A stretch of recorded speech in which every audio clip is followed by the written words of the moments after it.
Asuransi.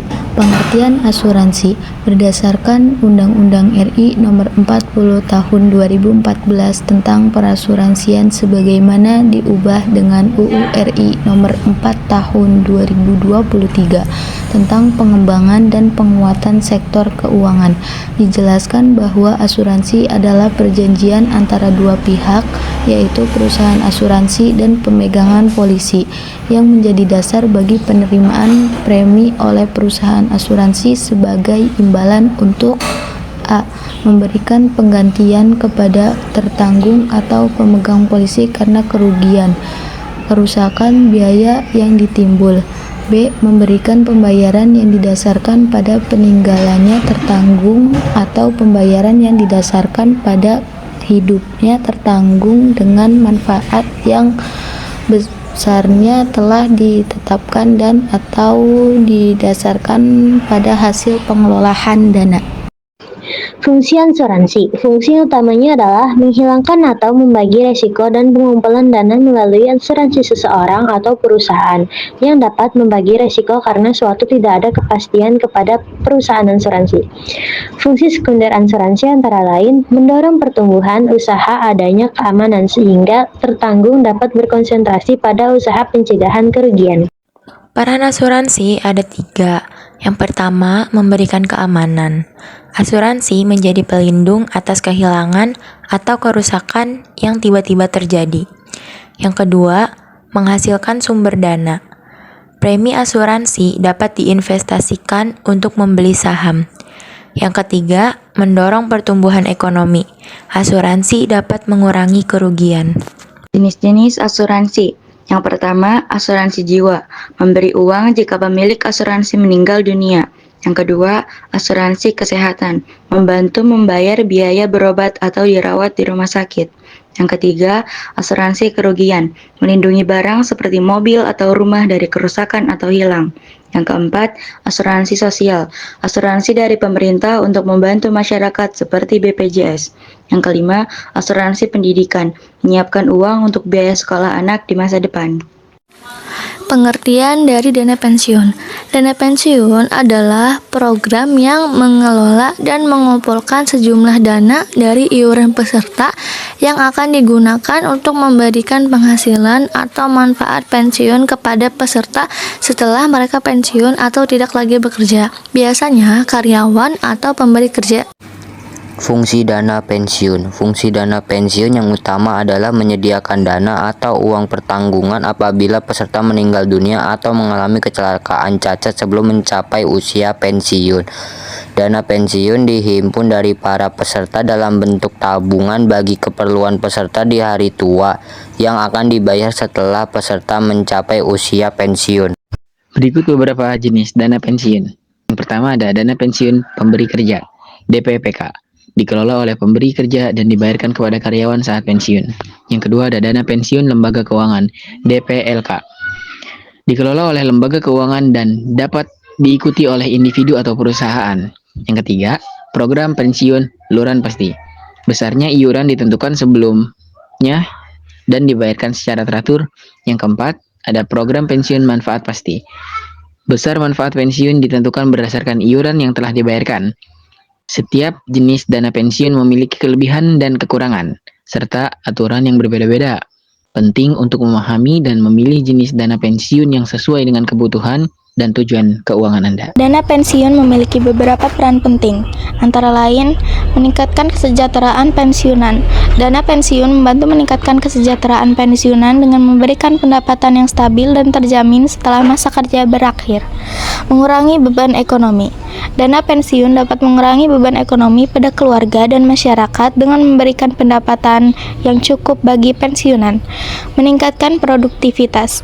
Dengan adanya dana pensiun, pekerja dapat lebih fokus pada pekerjaannya dan meningkatkan produktivitas karena mereka memiliki jaminan keuangan untuk masa depan. Meningkatkan stabilitas sosial. Dana pensiun dapat meningkatkan stabilitas sosial dengan memberikan rasa aman dan terjamin bagi pensiunan dan keluarga mereka. Lembaga pembiayaan. Pengertian.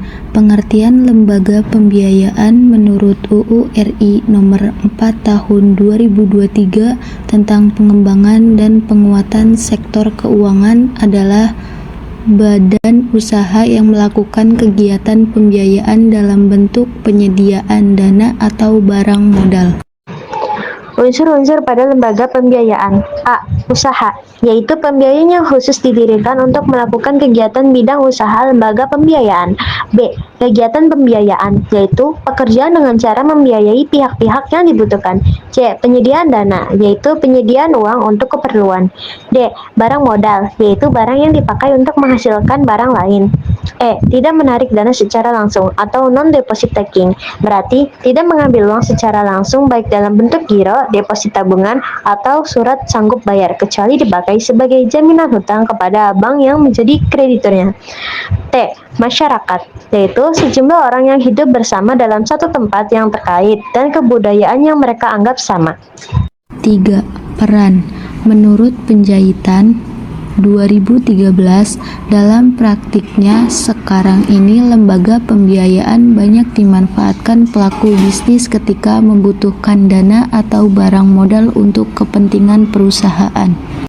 Jenis-jenis lembaga pembiayaan ada 4. 1. Perusahaan pembiayaan. Didirikan untuk melakukan sewa guna usaha. 2. Perusahaan modal ventura yang melakukan penyertaan modal ke suatu perusahaan. 3. Perusahaan pembiayaan infrastruktur, didirikan untuk bentuk penyediaan dana. 4. Lembaga jasa keuangan khusus, untuk melakukan tugas dan fungsi yang khusus. Pengertian pegadaian. Pegadaian adalah lembaga keuangan yang memberikan pinjaman dengan jaminan barang bergerak, seperti emas atau kendaraan. Jika pinjaman dilunasi, barang dikembalikan. Jika tidak, barang bisa dilelang. Terdapat pegadaian konvensial yang menerapkan bunga, dan syariah yang berdasarkan prinsip-prinsip Islam, dan tidak menerapkan bunga. Pegadaian memudahkan masyarakat memperoleh dana secara cepat. Fungsi utama dari penggadaian. Pertama, memberikan kredit dengan jaminan berupa gadai. Kedua, membantu masyarakat yang membutuhkan dana cepat. Ketiga, penyimpanan dan penitipan barang berharga. Keempat, membantu pengelolaan keuangan masyarakat. Dan yang kelima, mendukung UMKM. Peran pengadaian. Kontribusi pengadaian terlihat dari layanan keuangan jasa pembiayaan, di mana pengadaian menyediakan pola pembiayaan melalui sistem gadai.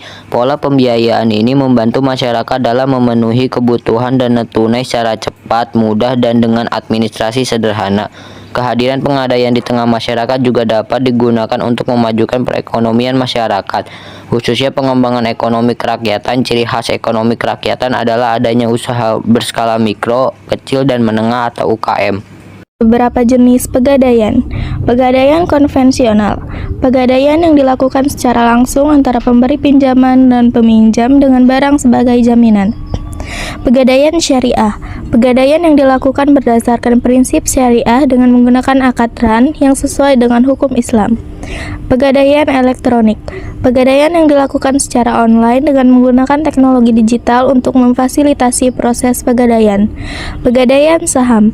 Pegadaian yang menggunakan saham sebagai jaminan untuk memperoleh pinjaman. Pegadaian emas. Pegadaian yang khusus menggunakan emas sebagai jaminan untuk memperoleh pinjaman. Keuangan mikro. Keuangan mikro adalah konsep ekonomi yang merujuk pada penyediaan layanan keuangan kepada individu atau usaha kecil. Menurut beberapa ahli ekonomi, keuangan mikro memiliki beberapa karakteristik. Yang pertama ada skala kecil, transaksi keuangan yang dilakukan dalam jumlah yang kecil. Yang kedua ada akses terbatas, individu atau usaha kecil memiliki akses terbatas ke layanan keuangan formal. Yang terakhir ada inovasi produk. Keuangan mikro menawarkan produk dan layanan yang inovatif dan sesuai dengan kebutuhan masyarakat. Keuangan mikro bertujuan untuk meningkatkan akses ke layanan keuangan dan membantu meningkatkan kesejahteraan ekonomi individu dan masyarakat. Teknologi finansial. Finansial teknologi atau vintage.